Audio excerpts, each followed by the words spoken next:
We are back, and this is the Now Morning Show, and I'm joined by the lovely Zaya Garcia Morris. Or Zaya, yeah, Zaya, I got it right. Zaya Garcia Morris. Yeah. Good morning, Zaya. Good morning, Sophia. How are you ladies doing this morning? You're great. Wonderful. Zaya, I think you should stay and help me co-host the show for the entire show this morning, because Carrie's not too well this morning. Well, I want to. I honestly want to, but I can't because I have to go to school because we're learning new things and I have I have 2 assessments in 3 days. I have an assessment in 2 days. It's just so much learning. And life is just so much right now. And it's just going and putting more and more on me. More information in that wonderful brain of yours. All right, then. Well, I'm going to leave you guys to chat about something wonderful, obviously, because look at these trophies here. And I can't wait to find out what Sophia's been up to. Okay? Yeah. All right. Hello, viewers, and welcome back to another segment of Very Talented Cool Kids. I'm your host, Zaya Garcia Morris, and today our guest is Sophia Mitchell, who is 12 years old, and she is in Form 1. She attends St. Joseph Convent, Port of Spain. Hi, Sophia. Hello. How are you? I'm great, thank you. So you recently completed SCA. Did you pass for your first choice? Yes, I did. And, well, congratulations. Thank Tell us you. about your score and ranking in the results. I placed first in my school, which was Maria Regina, and in the country. I came in the top 200. I'm not sure which place it is exactly yet. They haven't posted it as yet, but I'm waiting. Wow. That is a big accomplishment. Tell us what it was like preparing for SCA. Preparing for SCA, it definitely does feel like a lot of pressure. But when it comes down to the day, you just have to focus and do your best because there's nothing more that you could do. And what advice would you give to someone who is now preparing for SCA? I would say just to pay attention when you're going over your tests and to make sure that you don't put too much pressure on yourself. And one thing that a lot of my friends did is they dropped out of every extracurricular after school, which I don't think is a very good idea because it's good to have a balanced week because, well, when you're doing so much work for SCA, it kind of gets to your head.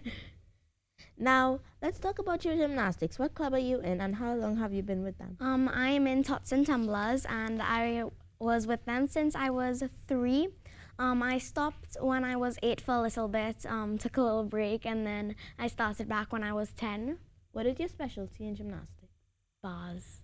I'm really good at bars, and I probably am not the best when it comes to my balance on beam, but bars is definitely my strongest.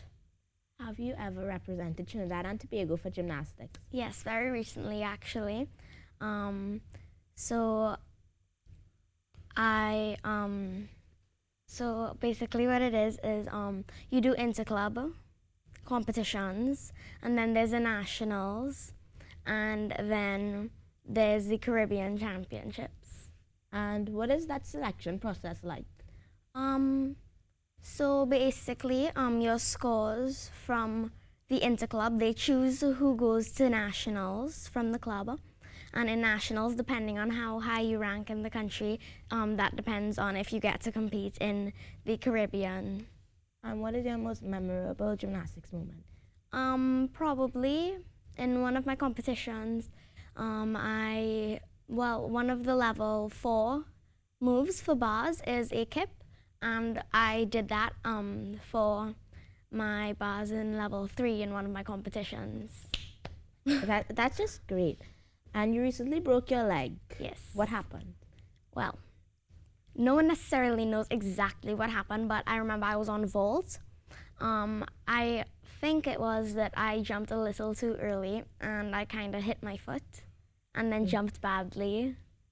Well, that must have been scary, but now you're back at it. How do you balance school and gymnastics? Like, when you're doing gymnastics and school, isn't it kind of hard for you? No, not really. 'Cause, well, you have to eat a good meal before you go and after. It definitely gives you a lot of energy, and so, like, I would try to do homework before I go to gymnastics and then study afterwards, so that it's not all piled up into one time. Where do you see yourself in the future? A career in gymnastics or something more academic? Well, maybe both because I'm kind of leaning towards being a coach, and well, I need a degree. So maybe if I'm a coach in the beginning, and then maybe open my own gym one day. So you're going to be a young entrepreneur. Well, an entrepreneur. You want to be an entrepreneur when you grow up. Yes. Okay, Sophia, it was really nice chatting with you. Thank you for being our guest this morning. And that's all the time that we have for now. I'm your host, Zaya Garcia Morris. Thanks for watching. Bye. Wow. Wonderful, wonderful, wonderful. I completely enjoyed this interview, you know. Yeah, well, I see she has a lot of... Well, that's what I came. I wanted to know, tell us a bit about these trophies and medals that we're seeing here on the table. So the certificate in front is an award that I got for placing in the top 200 in the country for SCA. Okay. This is an award that I got from Regina for placing first in SCA. Okay, so you're top to school, school, yeah. right? Uh-huh. And then that one is because I placed first in the interclub competition. Right. And then this one This is I trophy placed here. second overall Right. in the nationals. And all these medals. These medals are from the gymnastics season this year. All of these medals are from just this one season? Yes. Wow. Can I ask one more question? Yes. Where was the nationals? It was in the Woodbrook Youth Facility. Trinidad hosted it this year, but some years, like, you would travel. So where have you been to? When I was younger, I went to Barbados. Okay. So are you looking forward to competing in, let's say, the Olympics? Yes. Yes. Yes. All right. Well, you know what, ladies? I really enjoyed this interview. So congratulations to you, Sophia. Thank you. And continued success. I like the idea, Zaya, of mixing the academic with her, extracurricular Obviously activities. she's very intelligent and she could balance the gymnastics. However, she won't circle it around her schoolwork, but she'll still get high grades. Yes, that reminds me of both you and Kelsey. There you go. High five. All right, let's take it. I could spend the entire morning with these two ladies, but you know what? We have so much more for you here on the program. We'll be back after this.